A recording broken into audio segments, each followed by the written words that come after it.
Hi, in this video I want to give you some general information about Gothic 3. Gothic 3 is an action RPG for the PC platform. Our mission for Gothic 3 was to create an epic action RPG with the freedom, depth and story quality of the critically acclaimed Gothic 2, but now featuring more streamlined mechanics and a more accessible interface, to not only satisfy the existing fanbase but also to broaden the audience, especially in English-speaking countries. In terms of gameplay and quality, Gothic 3 is comparable to The Elder Scrolls 4 Oblivion, although Gothic 3 focuses more on story than exploration and features faster-paced gameplay. The game starts off where Gothic 2 ended. The nameless hero travels from the island of Korinis, where the first two installments of the Gothic series took place, to the mainland. King Robar has lost the war against the orcs, who have now enslaved the human kingdom. There are only a few free humans in the icy north and the southern desert, and a handful of rebels hiding in the forests and mountains of the Middle Realm. In Gothic 3 there are three ways to solve the main quest, with three different endings.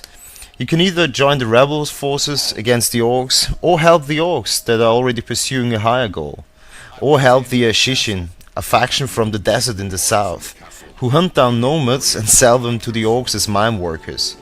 The story isn't a traditional fantasy story, it's more about conspiracies and intrigues.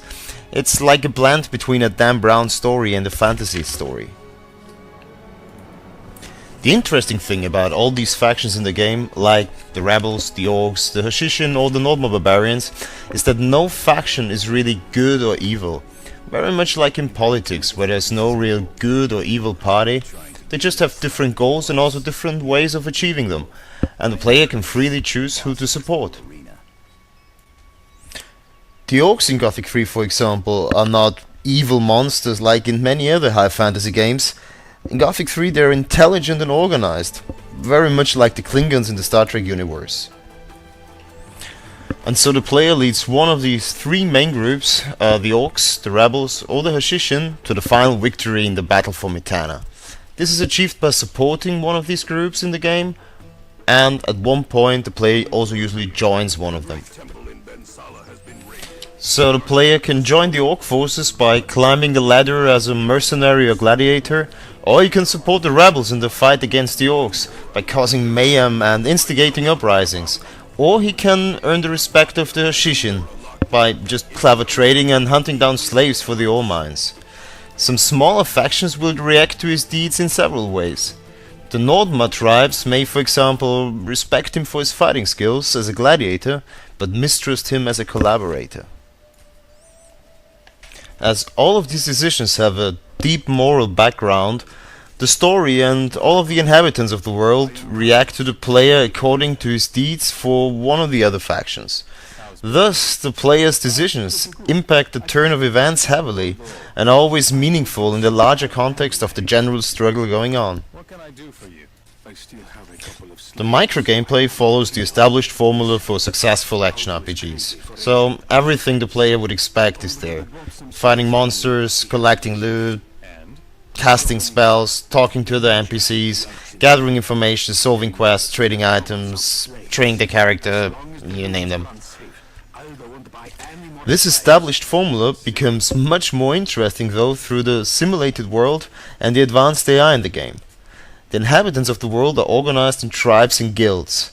The player's character has relations to these groups and a certain reputation within the world, which affects the way these groups talk to the player, the quests and items they give to him, and the areas he has access to. Through this, every dialogue with NPCs can be different for different players.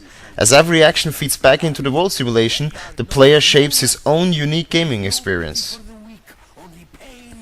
And now some words about the game world. The mainland of Gothic 3 is about 5 times the size of the island of Korinis where Gothic 1 and 2 took place. The game has 3 completely distinct environment types. The fertile and densely forested Middle Realm that we've seen first, Varun, the desert, that we've seen just before, and Nordma, the icy north. This variation and the huge size of the world give the game a real epic feeling. The English localization has been a clear focus this time. All English voiceover recordings were done by Womp Music, who already worked on Call of Duty 2 and Doom 3, and we also used high-profile Hollywood voice talent. The main storyline offers about 50 hours of gameplay for an average player, and the player can travel through all these areas mentioned above, following the main quest and solving over 500 side quests on his way to the final conclusion of the story without any loading screen. The high replayability is achieved through the various possible story paths and the simulated world. The unique gameplay experience of its predecessor, being voted among the top 5 favorite games for 5 consecutive years by various magazines, has made Gothic top 3 in players' most wanted lists in Germany, beating titles like Half-Life or World of Warcraft.